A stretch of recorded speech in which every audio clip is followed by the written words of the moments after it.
پہلی بات یہ ذہن نشین رکھیں، جس مال پہ زکوٰۃ فرض ہوتی ہے وہ کون کون سا ہے اور کتنا مال ہو تو پھر زکوٰۃ فرض ہوتی ہے۔ نصاب پہلے طور پہ سن لیں، 52.5 تولے چاندی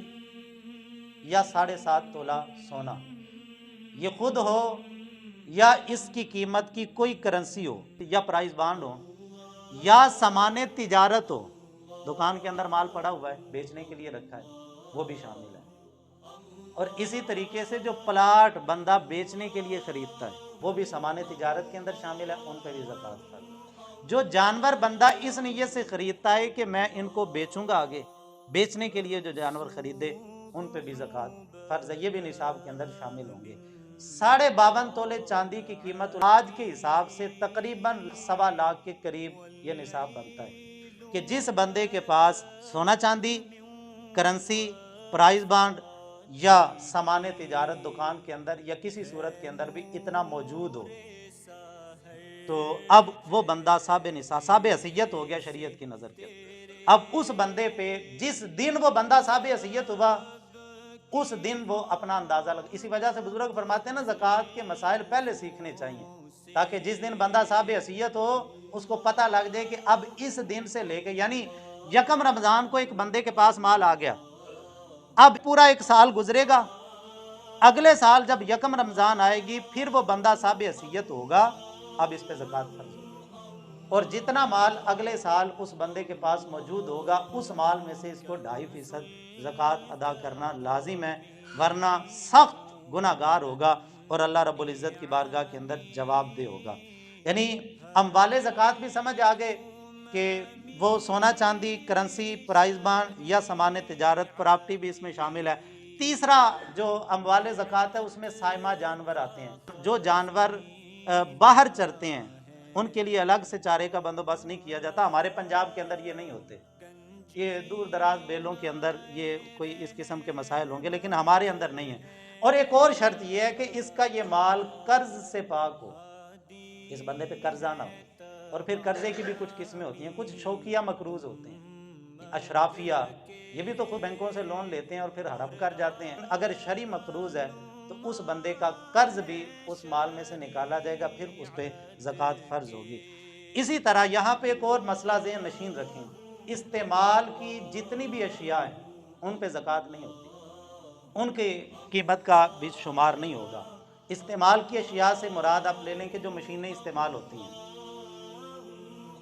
فوٹو اسٹیٹ کی مشین ہوتی ہے، یہ اکیلی مشین ہی نصاب تک پہنچ جاتی ہے، بندہ صاحب ایسی ہے، لیکن چونکہ یہ ایک ضرورت کی چیز ہے اس پہ زکوٰۃ نہیں ہے۔ اسی طرح خراد کی مشینیں ہوتی ہیں، یہ اکیلی مشینیں لاکھوں کے حساب سے ہوتی ہیں، بورنگ مشینیں ہوتی ہیں، کار بندہ رینٹ پہ چلاتا ہے کرائے پہ، اس پہ بھی زکوٰۃ نہیں ہے، اور دکان پر جو ڈسپلے کے لیے لاکھوں روپیہ لوگ خرچ کر دیتے ہیں اس پہ بھی زکوٰۃ نہیں لگتی۔ مکان بنانے کے لیے ایک بندے نے پلاٹ خرید کے رکھ لیا یا مٹیریل خرید کے رکھ لیا تو اس مٹیریل پہ اور اس پلاٹ پہ بھی زکوٰۃ نہیں ہوتی جو اس نے اپنی ضرورت کے لیے رکھا ہے۔ تو استعمال کی چیزوں پر زکوٰۃ نہیں ہے، لیکن اس سے ہٹ کے جو تجارت کے لیے ہوں گی، وہ چاہے پلاٹ ہوں، چاہے دکان کے اندر سامان پڑا ہو، چاہے اوزار پڑے ہوں، یعنی جتنا سامان تجارت کے لیے بیچنے کے لیے بندے نے دکان پہ رکھا ہوا ہے اس تمام مال پہ زکوٰۃ فرض ہوگی، اور بندے کو ایک ایک چیز کا حساب کر کے اس کے مطابق زکوٰۃ ادا کرنا لازم ہے۔ زمین پہ زکوٰۃ نہیں ہے وہ جتنے مربع بھی ہو، زمینوں پہ عشر ہوتا ہے، عشر کے علاوہ زمین پہ زکوٰۃ نہیں ہے۔ تجارت والی زمین پہ زکوٰۃ ہے، وہ بھی میں نے عرض کر دی، اور تجارت کے پلاٹ جو بندہ لیتا ہے، اب یہاں پہ یہ بھی ذہن نشین رہے کہ جس قیمت پہ خریدا تھا اس قیمت پہ نہیں ہے۔ اگر آج کے دن مجھ پہ زکوٰۃ فرض ہے نا تو آج کے دن کا ریٹ میں نے لگانا ہے، جو اب اس کی قیمت ہے اس کے حساب سے زکوٰۃ فرض ہوگی۔ اور اسی طریقے سے کچھ لوگ قسطوں پہ پلاٹ خرید لیتے ہیں، اب وہ بھی پریشان ہے کہ بھی مجھ پہ کل قیمت کے حساب سے زکوٰۃ فرض ہوگی یا کس قیمت کے حساب سے، تو جو آج کی مالیت ہے اس کے حساب سے وہ جتنا حصہ اس نے اپنا لے لیا، یعنی آدھی قسطیں اس نے ادا کر دی ہیں، اب آدھے پلاٹ کا وہ مالک ہو گیا، اب آدھے قیمت کا اندازہ لگا کے اس بندے پہ زکوٰۃ ادا کرنا فرض ہوگا۔ اور بلکہ حج کے لیے بندے پیسے جوڑ کے رکھتے ہیں اور بے فکر ہو جاتے ہیں، یہ تو میں حج واسطے رکھے نہیں،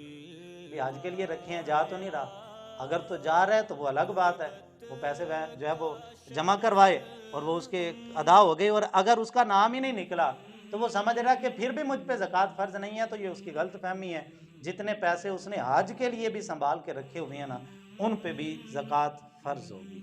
مکان بنانے کے لیے جو پیسے سنبھال کے رکھے ہیں ان پہ بھی زکوٰۃ فرض ہوتی ہے۔ یہ کچھ ایسے مسائل ہیں کہ جن کے بارے میں ہم بالکل توجہ نہیں دیتے۔